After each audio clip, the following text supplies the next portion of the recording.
जामनेर शहराबाहेरून जाणारा मुक्ताईनगर, पहूर, छत्रपती संभाजीनगर हा राज्यमार्ग सध्या अंधारातच आहे.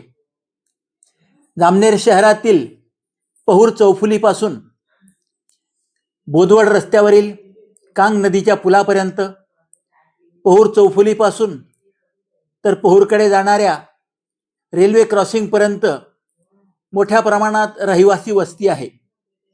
हा राज्यमार्ग असल्याने वाहतूक देखील 24 तास सुरू असते. सायंकाळपासून तर दुसऱ्या दिवशी पहाटेपर्यंत या मार्गावर अंधाराचे साम्राज्य असते.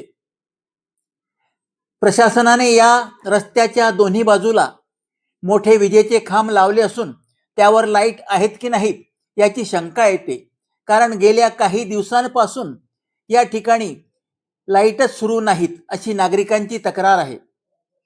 यामुळे होते काय की अंधाराच्या साम्राज्यामुळे पायी चालणाऱ्यांना, दुचाकीस्वारांना मोठा त्रास सहन करावा लागत आहे.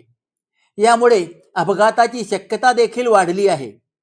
सार्वजनिक बांधकाम विभागाच्या अखत्यारीत हा रस्ता असल्याने या सार्वजनिक बांधकाम विभागाच्या अधिकाऱ्यांनी या समस्येकडे लक्ष दिले पाहिजे. जामनेर शहरातून फत्तेपूर, बोदवड आणि पहूरकडे जाणाऱ्या दुचाकीस्वारांना म्हणा किंवा अन्य वाहनधारकांना या अंधाराचा मोठा त्रास सहन करावा लागत आहे. यामुळे किरकोळ अपघात देखील होत आहेत.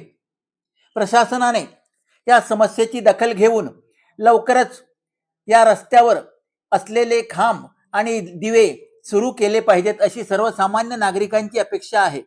एकीकडे नेरी जाताना रस्त्यावर झगझगमाट दिसतो, तर बोदवड आणि पहूर रस्त्यावर अंधार का असा प्रश्न वाहन चालक विचारित आहेत.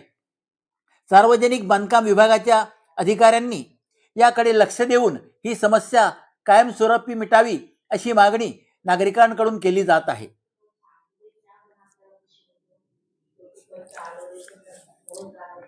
ही समस्या लवकरात लवकर सोडवावी अशी मागणी नागरिकांची असून येत्या काळात जर ही समस्या सुटली नाही तर वाहन चालकांना आणि या परिसरातील रहिवाशांना आंदोलनाचा मार्ग स्वीकारावा लागेल असे बोलले जात आहे.